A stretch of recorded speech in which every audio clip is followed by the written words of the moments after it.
Welcome to another edition of Fatal Crashes! Hi, my name is Tristan Andrew, and on today's episode of Fatal Crashes, we will be looking at a plane crash which was fairly recent involving an Icon A5. The plane involved in this crash is called the Icon A5, and since its creation in 2016, it has only had 3 crashes, and all occurring in 2017. The plane was made by Icon Aircraft Incorporated, and it is an amphibious plane, meaning it can take off and land in both water and on a runway. Its low-weight design gives it the ability to be carried by a trailer, and is also capable of lifting off straight from the water or a runway, as stated before. Its motorboat helicopter-type cockpit allows it to speed straight out of the water and into the air. The plane isn't very fast, only reaching speeds of 120 miles per hour.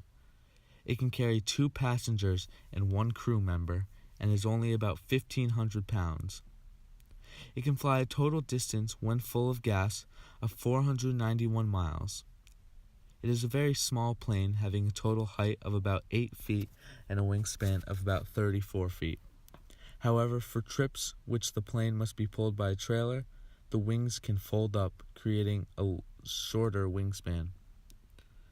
Finally, the plane has one 4-cylinder, 4-stroke engine, which is air and water cooled, called the Rotax 912.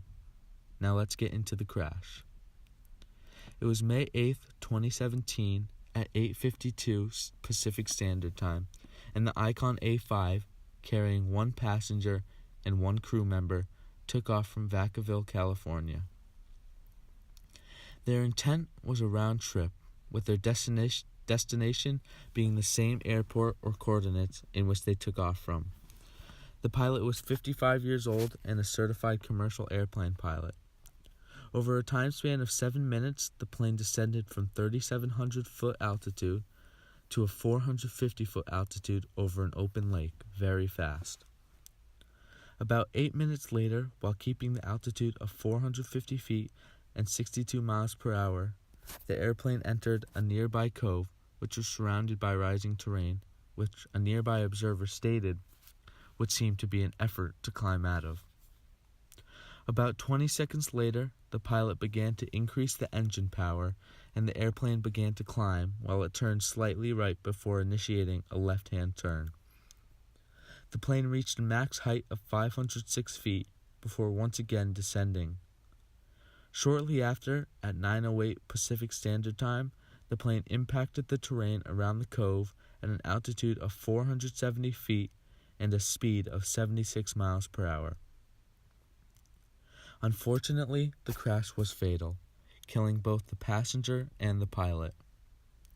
A post-accident examination of the plane revealed no evidence that the plane malfunctioned in any way or had any other prior problems. The people at the National Transportation Safety Board believe that the pilot had entered the wrong canyon than intended, which led to a larger open portion of the lake.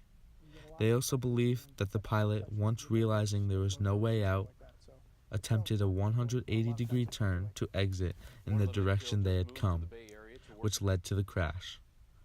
Luckily, there were no ground injuries. The aircraft damage was substantial. However, upon impact, the aircraft did not explode and did not produce fires, which is very good. According to the Napa County Coroner's autopsy report, the cause of death for the pilot was multiple blunt impact injuries, and the manner of death was accident.